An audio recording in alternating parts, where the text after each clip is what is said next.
한번 드리겠습니다. 하나님 아버지 감사합니다. 이렇게 고르지 못한 일기 속에서도 우리 몸된 교회에 속한 모든 교우들을 일일이 지키시고 또 보호해 주셨다가 3일 저녁 맞이해서 다시 하나님 앞에 예배자로 일어서게 하심을 감사합니다. 오늘도 드리는 한 시간의 예배를 통해 하나님께는 큰 영광 되게 하시오며 또 사모하며 나아온 심령들 가운데 성령께서 역사하여 주셔서 은혜를 경험하게 하시고 하나님을 말씀 속에 만나게 하시며 우리의 삶에 깨달아야 될 부분들을 깨닫게 하시고 각오하고 결단해야 될 부분들에 대해서 거침없이 각오하고 결단하여 우리의 삶이 작게 변화가 되어지고 심령이 변화되어지고 우리의 주변이 밝아지고 새로워지며 믿음의 공동체가 가일층 분발하게 되어지는 아름다운 은혜가 있도록 역사하여 주시옵소서. 이런저런 이유로 인해서 함께하지 못한 교우들도 많이 있습니다. 어느 곳에 있든지 저들의 상황과 형편을 하나님께서 새롭게 하여 주시고 마음들을 뜨겁게 달구어 주시오며 하나님 앞에서 성도로서 믿음의 사람들로서 갖추어야 될 아름다운 믿음의 태도들을 잘 회복하여 주님 앞에 칭찬 듣고 또 사랑받고 인정받는 믿음의 삶을 살아가도록 역사하여 주옵소서. 피치 못할 사정과 형편에 의해서 나오지 못한 교우들을 찾아가 주시고 위로하여 주시고 저들에게 속한 시일 안에 모든 것들이 제자리를 찾고 회복되어져서 더 기쁘고 감사한 마음으로 주님 앞에 힘차게 오르내릴 수 있도록 큰 은혜를 허락하여 주시옵소서. 하나님 이 시간에도 또 사랑하는 종의 기도를 들으시고 응답하여 주셔서 간구한 기도의 제목 하나하나가 그대로 이루어지며 군사님의 가정에도 필요를 채우시고 있어야 될 것들이 공급되어지며 하나님의 강한 손에 더욱 귀하게 붙들리는 믿음의 가정 온 식구들 되도록 축복해 주시옵소서. 여성 찬양들의 믿음의 간정 있는 찬송 기쁘게 받으신 줄 믿습니다. 저들의 전생애를 통하여 우리 하나님의 성호를 높이는 은혜로운 삶을 살아가도록 인도해 주시옵소서. 한 시간 함께 하실 줄 믿사옵고 이 모든 말씀을 예수님의 이름으로 기도드리옵나이다. 아멘. 할렐루야. 서로 인사합시다. 힘냅시다. 기운 내시기 바랍니다. 사람이 이게 나이가 들면 그 여성스러워진다 이런 말 많이 하잖아요. 제가 요즘 잘 삐집니다 자꾸. 기분이 이렇게 깔아앉는 날이 되면은 이 우울이 이렇게 찾아오고 뭐 아무것도 생각도 안 나고 그냥 부치기 생각만 나고 이렇게 마음이 이렇게 깔아앉고 집사람이 뭔 말하면 섭섭하고 사람 마음이 참 그렇게 기운이 쭉 빠지고 힘이 빠지고 이렇게 마음이 이렇게 다운되고 막 그럴 때가 있어요. 지금 같은 이런 날은 어르신들은 신경통 찾아올 시간 아닙니까? 그럴 때 우리의 마음이 이렇게 가라앉기도 하고 그렇습니다. 우울이라는 단어가 이게 나쁘게 보이면 엄청난 무슨 질병처럼 보여지고 그렇지만 실제로는 우리의 삶에 대부분의 사람들이 그 감정의 기복이 이렇게 생기게 됩니다. 그래서 맛있는 거 먹고 또 이렇게 즐거운 거 보고 환한 태양빛 보고 이러면은 막 마음이 기쁘고 막 상기가 되고 의욕이 일어나고 막 그 마음이 막 고조되고 막 이런 게 생기잖아요. 그래서 여러분들 바다로 가면 왜죠? 바다를 보면 첫 마디가 뭐예요? 와 바다다 막 이러잖아요. 기분이 그때는 누가 올린 것도 아닌데 막 올라갑니다. 그러나 또 비가 와가지고 추적추적 하면은 어디 가서 앉을 데도 없고 돌아다닐 데도 없고 들어가면 돈 써야 되고 막 이래 마음이 이렇게 깔아앉으면은 아이고 여 왜 또 왜 왔던가 싶은 생각도 들고 또 사람 마음이 기가 꺾이고 이렇게 힘을 잃게 되는 그런 일들이 우리에게는 또 일어나게 됩니다. 그러니 서로 이런 상황을 알고 서로에게 용기를 이렇게 갖도록 만들어주고 의욕이 이렇게 고치되도록 만들어주는 이런 삶이 바로 지혜로운 성도의 삶이라 볼 수가 있습니다. 우리는 알아요. 비가 올 날인지 흐린 날인지 이런 날이 되면 어떤 분들이 힘드시겠다. 뭐 또 어떤 직업군에 있는 분들은 오늘같이 비가 이렇게 오면 좀 힘들겠다. 이런 게 좀 짐작이 되잖아요. 어른들은 그 삶을 이렇게 이해하기 때문에 이해도가 높잖아요. 그래서 그런 거를 우리가 잘 아는 거죠. 자녀를 돌보는 부모들도 역시 자녀를 키우면서 자녀가 당면하게 되어질 상황들을 이렇게 예견하면서 예측하면서 그들을 돌봐주는 그런 마음들이 우리에겐 또 있습니다. 그런 것처럼 성도들도 서로를 사랑하고 위해주고 존중히 여기고 존경하는 마음을 가지게 되어지면 이런 일들을 챙겨나가는 게 굉장히 좋을 수가 있습니다. 그래서 나도 들여다보고 그리고 다른 사람도 이렇게 생각해주는 이런 공동체가 바로 좋은 교회가 되고 또 아름다운 가정이 되고 또 은혜로운 우리 사회가 될 줄로 믿습니다. 그 한복판에 우리 그리스도인들이 있거든요. 그리스도인들이. 그래서 예수 믿는 사람들은 그 공동체에 가면 뭔가 그 사람이 말하는 것 때문에 막 반향이 달라지는 거죠. 반향이 일어나고 뭔가 쭉 끌려가던 어떤 분위기가 그 한 사람의 하는 리더십을 갖는 듯한 말 한마디가 공동체를 귀하게 여기고 복되게 만들고 막 살아나게 만들고 의욕이 있도록 만들어주고 하는 이런 말들을 해나가는 사람이 예수 믿는 사람이죠. 근데 예수 믿는 사람이 뭐 많은 걸 알기 때문에 남 모르는 걸 알기 때문에 괜시리 잘 나가는 사람들을 계속 뒤에서 뭐 이런 말 저런 말 해가지고 안 그래도 기분도 깔아앉고 떨어지는데 그런 말 또 하고 또 하고 또 해가지고 그냥 이것도 치워버리고 저것도 안 하고 계속 그렇게 만들어 가버리게 되면 우리는 진짜 어둠의 자식으로 살아가게 되는 거지 빛의 자녀로 살아가는 삶이 아닌 게 되는 거거든요. 서로에게 알게 모르게 힘이 되고 의욕이 될 수 있는 그런 좋은 얘기들을 우리 주변을 이렇게 하게 되면 주변이 살고 내 자신의 영혼도 살고 믿음의 공동체가 더 환한 분위기 속에 영적으로 상승된 은혜를 누리며 살아가게 될 줄로 믿습니다. 오늘 이 겨자씨에 대한 말씀을 성경이 하고 있습니다.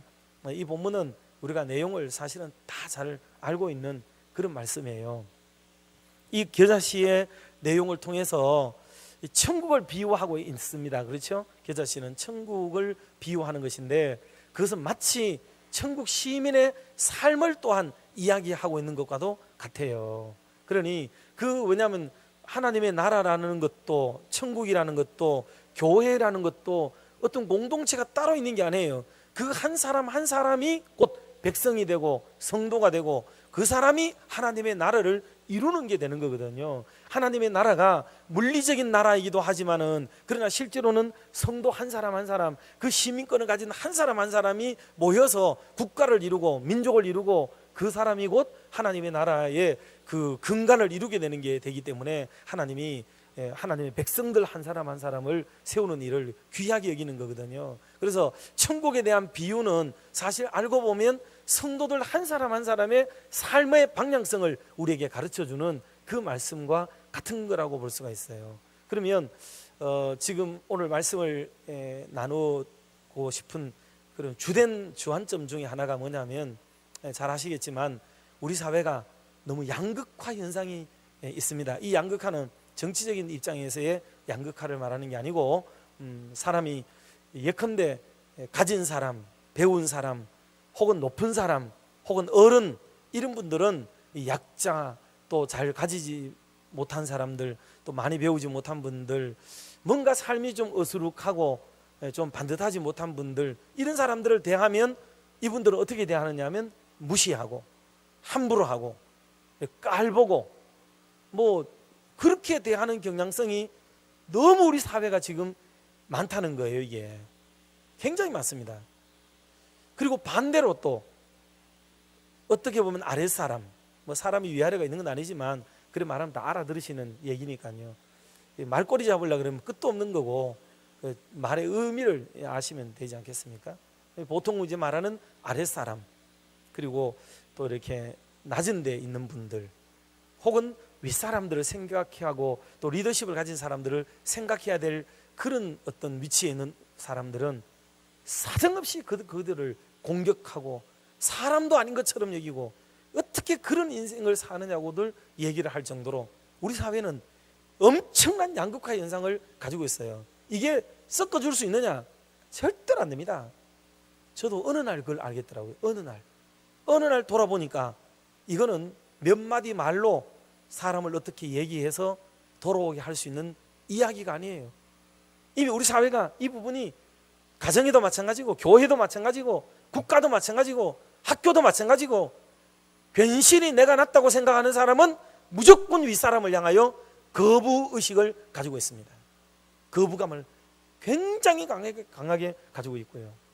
윗사람들은 상대적으로 돈도 있고 뭐 권력이 있고 그 자리에 가면 사람들을 완전히 뭐 부리듯이 하는 거예요. 하다못해 소위 말하는 백화점 아줌마들 있잖아요. 승용차 타고 가는 분들도 백화점 직원들을 비롯해서 모든 사람들을, 돈깨나 서는 사람들은요 사람 취급도 안 합니다. 새로운 신종 노예 사회가 생긴 것 같은 느낌을 받을 만큼 이분들의 갑질이라고 하는 사회적 이슈가 저는 그냥 보통으로 하는 말인 줄 알았어요. 그런데 그게 아니에요. 이 정도가 지금 도를 넘었습니다. 도를 넘었어요. 그러니 지금 사회가 너무 지금 양극화 현상이 짙어지고 있다 하는 것을 실감할 수가 있습니다. 우리 삶이 곳곳에서 이것을 느낄 수가 있는 거예요. 그래서 오늘 이쯤에서 우리가 겨자씨 비유에 대한 말씀을 한번 다시 생각해 보면서 이런 시대 속에서도 그리스도인들은 어떤 삶을 지향하면서 살아가야 될 것인가 하는 부분들을 오늘 한 3가지로 말씀을 좀 나누려고 합니다. 첫 번째로 예수 믿는 우리들은 기죽지 말고 살아야 됩니다. 기죽지 마라. 이 겨자씨가 작거든요. 다른 씨앗들에 비해서 엄청 작단 말이죠. 그러니까 씨앗 자체를 놓고 보면 이거는 뭐 씨도 아닌 거죠. 그 정도로 작습니다. 아주 작은 좁쌀과 같아요. 좁쌀이에요. 거의 좁쌀과 같습니다. 그 정도로 작은 게 겨자씨인데 이거 들여다보면은 이거는 뭐 무시될 수밖에 없는 거죠. 근데 씨앗이 큼직해야 되죠. 복숭아 씨앗 얼마 큽니까? 복숭아 씨 큼직해가 사람 발목도 복숭아 씨라고 그러잖아요. 그 정도로 두툼하게 크고 뭐 이런데 말이죠. 해바라기 씨는 까먹기라도 하지. 이게 뭐 좁쌀집보다도 더 작은 이런 겨자씨 같은 거 이거 자체로 보면은 아무것도 아닌 거라는 거죠. 그런데 그게 일반 나물 자라는 씨앗보다도 더 자라나면은 한 2m 정도의 나무로까지 성장하는 게 겨자씨이기 때문에 놀랍게도 이스라엘 지방에서는 우리와 풍토가 다르잖아요. 우리나라에서 2m 나무 그러면 그건 별거 아닌 게 되잖아요. 왜냐하면 대부분의 나무들은 뭐 사과나무 짝대기 하나 꽂아놔도 뭐 한 1년만 지나도 쏙 자라나고 말이죠. 그 상당히 잘 자라게 됩니다. 그러나 이스라엘 민족에게서는요, 거기는 사막지대고 황폐하기 때문에 어떤 나무들도 크게 잘 자라지 않습니다. 그런 면에 2m까지는 자란다 그러면 이게 그냥 깔볼 나무가 아니에요. 사실은요. 그 전체 지역과 정서를 보면 그리 가소로운 나무가 아닙니다. 그렇게 보면 이 겨자씨가 성장하면은 제법 되지만 그 씨앗으로 있을 때는 작고 초라하고 보잘것없는 별 볼 일 없는 것에 불과하다라는 것을 보여주는 거죠. 이걸 왜 이렇게 말을 하셨겠어요? 그거는 예수 믿는 우리들의 현주소가 초라하다는 거예요. 초라하다, 빈약하다, 별 볼 일 없다, 내세울 만하지 않다, 그것을 말씀하는 내용이에요. 그러나 나중에 하나님 나라에 들어가면 늘 주님이 그러셨던 것처럼 지극히 작은 자, 이 작은 자, 겸손한 자, 낮은 자, 엎드리는 자가 하늘에는 뭐라 그랬어요? 큰 자가 된다. 그렇게 말씀을 하신 것처럼 이 겨자씨 비유를 실제적으로 그 시대 상황을 비유하면서 비록 그리스도인들이 이 땅에서는 천박해 보이고 사람에게 푸대접받고 홀대를 당하고 무시를 당하고 이렇게 하는 것처럼 보여도 사실은 너희들이야말로 올바른 길을 가는 것이고 제대로 된 길을 가는 것이고 나중에 되면 잊어버리지 않고 하나님이 높여주고 크게 해주겠다 하고 말씀하시는 그 내용이 겨자씨 비유죠. 베드로에게도 그러셨잖아요. 지금은 낮아지라, 겸손하라, 엎드리라, 그러면 때가 되면 너희를 높이리라고 주님이 늘 말씀하신 맥락과 다 지금 이게 상관관계를 맺고 있는 말씀이에요. 실제로 우리가 지금 와서 초대교회를 이야기하면 그 초대교회는 말만 이렇게 옮기면 되게 멋있게 보여요. 실제로. 왜냐하면 모여서 막 뜨겁게 기도하고 작은 숫자지만은 복음을 전하고 또 재산을 나눠 쓰고 이렇기 때문에 이런 말을 오늘 시대에 가져오면은 이거는 엄청난 말로 들립니다. 솔직히. 그러나 그 시대 재산이요, 다 털어봤자 그 얼마 되지도 않아요. 한 사람 집에 뭐 가지고 있는 게 뭐 얼마 되네. 털어봤자 그거서 거긴데 뭐예요 그거. 우리 옛날에 가난할 때 집집마다 가보면은 숟가락도 다 안다 그러잖아요 서로. 그러니까 그 집에 가서 밥 먹고 세간이라고 봤자 기짝 하나에 들어있는 거 전부고 벽에 도포 하나 걸려있고 그 다음에 잘 있으면 벽장 하나 있고 뭐 부엌에 가면 세간 몇 개 있고 뭐 있습니까? 요강단지나 있고 다른 거 뭐 있는가요? 부엌에 가도 또 밖에 가도 뭐 그냥 삼택이나 있고 멍석이나 있고 뭐 지게나 있고 뭐 까꾸리나 있고 따지고 봤자 그 재산이라고 하는 게 대단한 게 없습니다. 그거예요. 왜 제가 잘 아느냐? 제가 할머니 재산 다 압니다. 왜? 어릴 때부터 다 디벼봤거든요. 다 디벼봤습니다. 장롱, 우리 할머니 제일 잘 놓는 데가 이불하고 이불 사이에. 그래가지고 딱 가서 엎드리고 빡 꼽아보면 다 있습니다. 윗단 딱 꼽아보면 그 뭐가 나와요. 딱. 그게 전부에 더 없습니다. 더 없어요. 그런 우리 사회였기 때문에 유대 사회는 더 가난해요. 더. 그네들은 진짜 집 뺑 돌아가면서 하나 있으면은 아침 저녁으로 덮어 쓰는 모포 하나, 끓여 먹는 거 냄비 몇 개, 한두 개, 아무것도 없어요. 아무것도 없어요. 그네들의 삶은.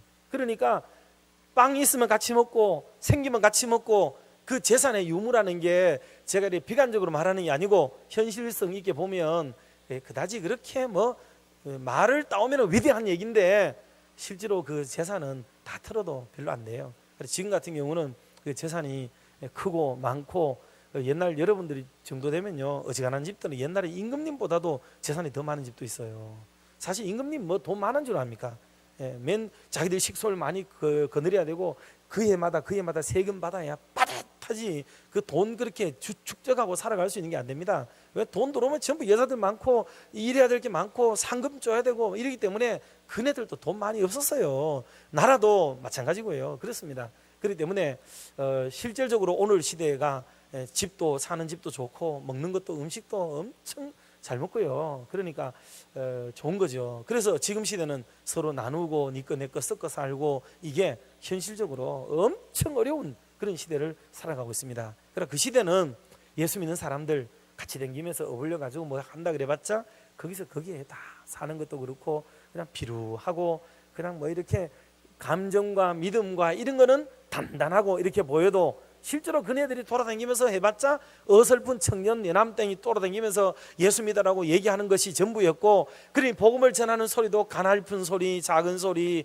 그리고 어느 한 동네나 드러나는 소리, 요즘처럼 인터넷이 발달되고 뭐 방송 매스미디어로 막 팡팡 쏴주고 찌라시 돌리고, 여러분 지금처럼 이 매주마다 교회마다 주보가 나가는 게요, 이게 얼마만큼의 양이 나갑니까? 이게 책자 나가지요. 감당할 수 없을 정도로 복음이 막 홍수가 져 있는 게 오늘 시대예요. 오늘 시대 어마어마한 복음이 쏟아지고 있다고요. 그런데 그 시절에는 그냥 조매난 소리로 지나가면서 예수 믿으세요 하고 지나다니는 소리나 그렇지, 그 소리가 엄청난 소리가 아니에요 사실은요. 그러니 그런 작고 유약하고 보잘것없고 그런 사람들의 모임, 그 활동, 거기 사람들의 모습, 그런 거였단 말이에요. 겨자씨 같은 거죠.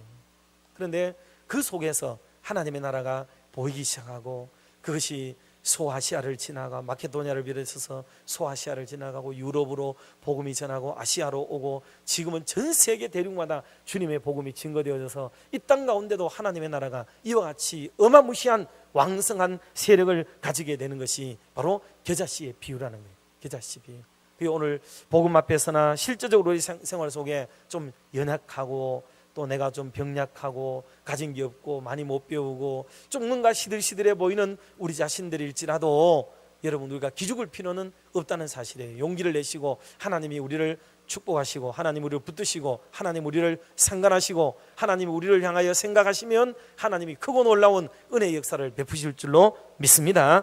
이게 우리의 믿음이에요. 이게 우리의 신앙이에요. 그래서 오늘을 보지 말고 내일을 봐야 되고, 이 땅을 보지 말고 하나님의 나라를 봐야 되는 거예요. 현재를 보지 말고 우리의 미래를 바라볼 수 있는 그런 놀라운 시야를 가지게 되는 은총이 있기를 주님의 이름으로 축복합니다.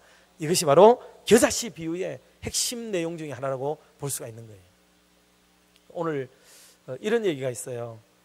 일본 사람들은 어릴 때 아이들을 가르치게 되면은 공중도덕을 잘 지켜라, 이걸 가르친대요. 제일 크게 가르치는 게 공중도덕. 우리는 같이 사는 사회야. 사회 일원으로서 네 책임을 다해야 돼. 이거를 굉장히 가르친대요. 그러니까 일본 사람들은 예의가 아주 대단합니다. 아리가또 고자이마스. 이게 확실히 되잖아요. 얼마나 예의가 있고 범절이 있는지 잘합니다. 미국 사람들은 어릴 때부터 아이들이 클 때 나누어야 된다. 더불어 사는 사회는 나누는 사회가 되어야 된다. 이걸 가르쳐요.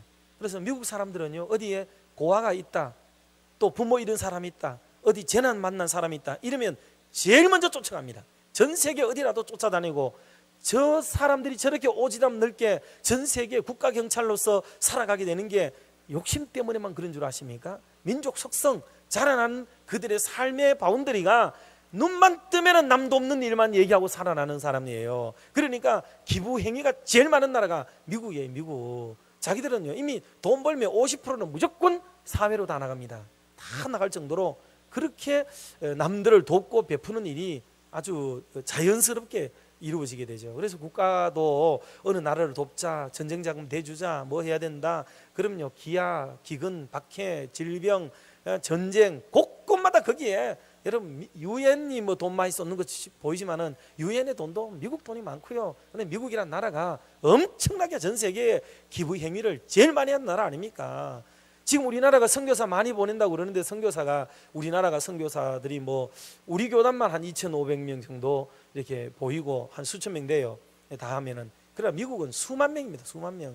미국이 1등 우리 2등 그러는데 등수로는 2등이지만은 1등하고 2등의 차이는 이거는 뭐 하늘 땅 차이로 다른 거예요. 사실은요. 그 정도로 미국이라는 나라가 세계 복음화를 위하고 또 그 속성 자체가 남을 돕고 베풀어 주는 게 어릴 때부터 교육이 그렇게 된 거예요. 근데 대한민국 사람은 교육시킬 때 뭐를 제일 많이 가르치는 줄 아십니까? 그게 기죽지 마라. 기죽지 마라. 아무리 히뜩 적혀가면서 기죽지 마라. 막 쓰다듬어 주면서 뭐 엄마가 막 쓰다듬어 주면서 기죽지 마라. 아들이 기가 살아가지고요. 선생이고 뭐가 없습니다. 그냥 막 삿대질하고 막 어디 가서 하고 은행에 가도 꽝 지르면 그냥 위에 사람 나봐 이러면 막 시끄러가지고 아이고 됐습니다. 전부 이래요. 공무원들이고 뭐가 없어요. 그냥 뭐 기차를 타든지 비행기를 타든지 뭐 하여간 난리입니다. 난리. 법 아무리 정해놔 봐요. 저는 뭐 호주 말씀드렸잖아요. 호주에 여기는 위험하니까 건너가서 낚시질하면 안 됩니다 하는데 해마다 8명 10명씩 빠져 죽어요. 그중에 8명 9명 죽는데 그중에 6, 7명은 다 대한민국 사람이 죽어요. 거기 괜히 그때 가지 마라 그런데도 나를 통제하는 게 싫은 거예요. 왜 나를 통제하냐는 거예요. 나를 왜 내한테 명령하냐고. 내가 알아서 하지. 내가 알아서 한다고. 내가 알아서. 기가 살아가지고 그래서 자기 윗사람들에게 스트라이크를 제일 많이 일으키는 게 대한민국 사람이에요. 군이고 뭐가 없어요. 군대도 마찬가지고요. 대통령이고 어디 있습니까 지금요 나라가. 이게 기가 너무 살아가지고 통제불능의 사회가 되고 말았어요. 통제불능이. 제가 말씀드렸죠. 제가 부임하던 16년 전에 우리 교회에서 아이들 교육할 때 제발 애 머리 하루에 2번씩 쓰다듬어 주라고. 아이고 착하다 하고 아머리를 팍 눌러버려요. 이렇게 알을 갖다 눌러놔야 아들이 겸손하게 크는데 애를 자꾸 이 뜩제끼니까 이게 제껴가면 사람이요. 이게 안 됩니다. 안 됩니다. 16년 만에 제 이마가 없잖아요 지금요. 그러니 이게 엎어져야 돼요. 엎어져요. 그래 공손해지고 다듬어지고 애들이 어른 앞에 순종할 줄 알게 되고 이걸 배워야 되는데 애들 기만 자꾸 살리는 거예요. 기를 살린다는 말의 의미는 그런 의미에서의 기를 살리는 게 아닙니다. 우리의 자신들을 너무 초라하게 보이고 우리 자신들을 너무 비관하게 되고 하니까 자존감을 세워주고 좀 더 용기를 내게 만들어주자는 의미인데 지금은 자존감이 너무 커가지고 말이죠. 이게 너무 커가지고 자기들만 제일 좋은 사람이 되고 훌륭한 자리에 다가 있습니다. 다른 사람들은 전부 자기들을 위한 수하가 되어 있습니다. 수하. 그래서 지금 교회라는 곳을 인식하는 것도 마찬가지예요. 교회가 나를 위해서 뭐를 해야 된다는 거예요. 교회가 어디 있어요? 교회가 없어요. 교회는 우리 각자가 다 교회인데 우리 모두가 그런 생각 다 가지고 있으면 누가 그 종살이를 한단 말이에요. 누가 해요 도대체? 그 우리는 이상한 교육을 지금 받고 있는 거예요. 진짜 기독교 교리에 입각한 말씀에 입각한 교육을 시키는 게 아니고 뭔가 다른 세상적 교육의 패러다임이라고 하는 그것이 우리 교회에 들어와서 지금 사회를 교회를 막 움직이고 있는 거예요. 그래서 걷잡을 수 없는 데까지 지금 현대의 교회가 나아가고 있습니다. 통제가 안 돼요. 옛날은 힘들어도요 집안에 아버지가 무서웠잖아요. 아버지가 형제들끼리 싸우더라도 아버지 왔다 조용히 해 이랬잖아요. 아버지가 오면은 찍소리 못하고 분소리 못하고 물론 제가 가부장적인 생각을 가지고 있어서 그럴 수도 있습니다만 제가 생각하는 건 그래요. 마지막 누군가는 그 선을 지켜줘야 될 사람이 있지 않겠습니까? 근데 그게 무시돼 버리면 통제가 불능이에요. 통제불능. 교회도 마찬가지예요. 교회도요 좀 죄송하지만은 목사님 모셨다 그러면은 여러분 누구라도 좀 이렇게 신용이라도 하고 좀 그러면 집안이 돼가고 교회가 돼갑니다. 그런데 이 마지막 선이 목사가 넘어버리면, 목사에 대한 도가 탁 넘어서 버리면 그 다음부터는 통제할 사람이 아무도 없어지는 거예요. 이거는 위기 중에 위기가 되는 거예요. 나라가 왜 통제가 안 되느냐? 대통령을 넘어서 버리면 더 이상은 통제가 안 돼요. 통제.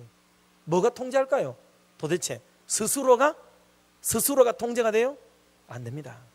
이거는 위험천만한 일이에요. 그래서 하나님은 이런 교육을 처음부터 시켰어요. 하나님을 만홀히 여기지 마라. 하나님을 경홀히 여기지 마라. 주 너의 하나님을 시험하지 말라. 온 천하는 그 앞에서 잠잠할지어다. 하나님의 어미가 깨어지게 되어져 버리면 교회는 그 위상이 끝나버리는 거예요. 끝나버리는 거예요. 공동체는 이 하나를 붙들어야 되는 거예요. 이 하나를. 그러면 공동체가 살고 기관이 살고 다 살아요. 근데 모이는 곳곳마다 교회 안에서 목사님이나 당회나 이게 권위를 잃어버리고 존중이 여겨야 될 게 깨트려지고 나면 그 교회는 희망 없는 교회가 되고 그 뒤로는 어떤 것도 교육이나 통제가 되지 않습니다. 그래서 지혜로운 어머니는 남편이 뭐 다 마음에 들겠어요. 살아보면 다 아는데 개차반 같아도 자식들이 있는 데서는 너는 자식이 그러더라도 너들이 아빠인데 그러면 되느냐고, 너들이 아빠인데 그러면 되느냐고. 둘이는 얼굴 호잡이면서 싸우더라도 자식 새끼 있는 데는 그래 안 합니다. 그래야 집안에 가법이 서고 집안이 되는 거죠. 그런 것처럼 교회라는 데도 똑같습니다. 그렇게 해서 곳곳마다에 하나님의 은혜가 세워져야 돼요. 기죽이지 기가 죽지도 말아야 되지만은 남의 길을 죽임으로 내 길을 살리려고 하는 것은 그거는 최악이 되는 거예요. 최악.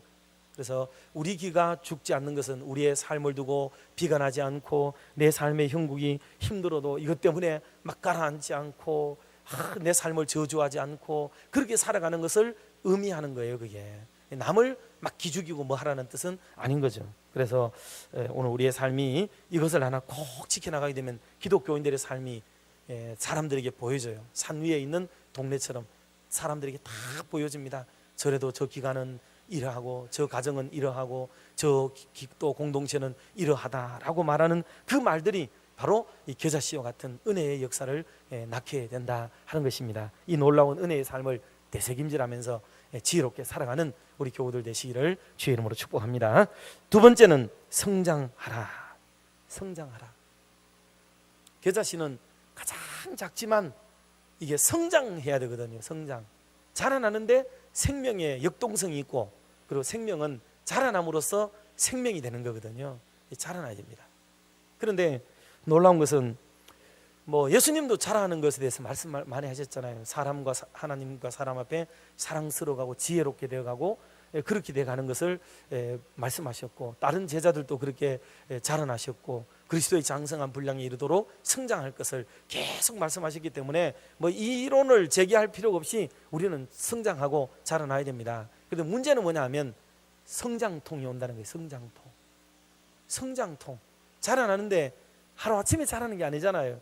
그게 먼저 성장통이 오기 전에 긴 시간이 인내가 필요해요. 엄마들의 속은요 거의 썩어 문드러지죠. 자식 하나 키우면 물론 참 감사하게도 우리 아이들은 그런 일을 겪지 않았어요 라고 말하는 부모님들이 계시면 진짜 감사금 5만 원 해야 되는 얘기는요. 이건 세게 해야 됩니다. 그런데 대부분의 가정은요 자녀 때문에 속 썩여보고 힘들어보고 안타까워해 봤어요. 사실은요 남모르게 다 눈물이 있고 한숨이 있습니다. 그런데 그게 한 번만 하면 되는 게 아니잖아요. 시간이 필요해요. 얘가 성장하는 기간을 끝까지 견뎌줘야 되는 거거든요. 그게 딱 20살 때까지라고만 돼 있으면 희망이나 있어요. 그런데 어떤 애들은요 30이 돼도 이게 안 돌아오는 애들이 있어요. 예. 어떤 자녀들은 장가가가 지애가 아마 10대살이 됐는데도 철이 안 드는 아버지들도 있어요. 예. 거의 뭐 환갑이 돼가지고 정신 차리는 아버지들도 많습니다. 솔직히. 그러니까 이게 언제 제정신 차리고 돌아오게 될지를 솔직히 우리 잘 몰라요. 우리 남자들도 많이 그렇습니다. 사실은. 그러니 성장이 오는 동안에는 이거를 기다려줘야 돼요. 기다려줘야 돼요. 부인들은 되게 똑똑하더라고요. 그래서 결혼하면은 애가 둘 있는 집에는 항상 말을 하잖아요. 우리 집에는 애가 셋이다, 이런 말을 하더라고요. 그런 마음으로 사시면 원래 맞아요. 근데 그거는 말할 때만 그래 말하고 실제로는 그래 안 할 때 문제가 생기는 거예요. 그러니까 끝까지 그 아이가 잘 성장하도록 그 성장통을 이렇게 지나도록 기다려야 돼요. 이게 필요합니다. 그리고 당사자들도 마찬가지예요. 당사자도 성장하게 되면 그게 성장의 증거가 뭘로 나타나는지 아세요? 성장의 증거는요, 어느 날 예컨대 교회 얘기를 하면 우리가 쉬우니까 제가 예를 들어서 설명하는 겁니다. 어느 날 교회를 딱 보니까 전에는 안 보였는데 우리 교회에 대해서 불만이 내는데 딱 캐치가 되고 보일 때가 와요. 어느 장로님이나 목사님이 하는 게 좀 마음에 딱 안 들어요. 뭔가 딱 걸려. 왜 저러신지 모르겠네, 이런 마음이 딱 찾아오지요. 이게 뭐냐 하면 그 사람이 반대로 이야기하면 성장하고 있다는 증거예요. 그게 성장통이에요. 고통이 내게 찾아와요. 아픔이 내게 찾아와요. 전에는 안 보였던 게 내게 딱 찾아오고, 전에는 내인데 그런 말을 넣어주는 사람도 없었는데 이제는 누군가가 내인데 그런 말도 넣어줘요.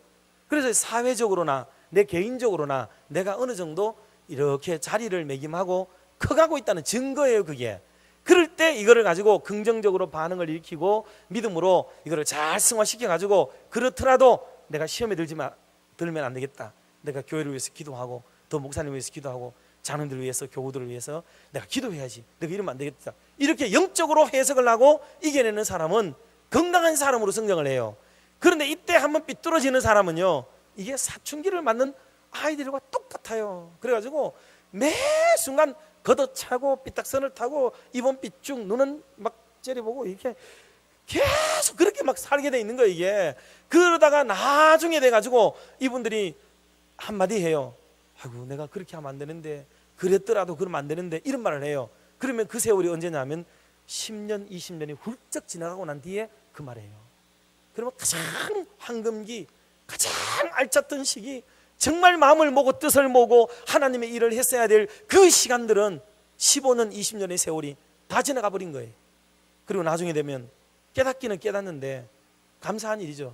그렇지만은 그 다음에는 나는 할 수 있는 위치에 있지도 않고 할 수 있는 능력도 없어지게 되고 할 수 있는 입장도 아닌 사람이 되는 거예요.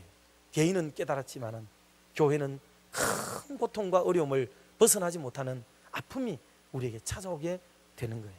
그래서 여러분들 이 말씀들을 우리가 잘 한번 묵상하고 생각해 보시면서, 내게도 이런 아픔과 상처가 오는 것은 내가 한 단계 한 단계를 다 올라가고 업그레이드를 시키고 또는 그레이드업 될 때에 내게 오는 성장통이다, 이렇게 생각하면 돼요. 그래서 대부분 교회마다 가면 직분 세울 때 되면은 교회가 막 아픔을 많이 겪어요. 전체적으로도 그렇습니다. 그거는 어떤 특정한 일 때문에 생긴 것처럼 보여요.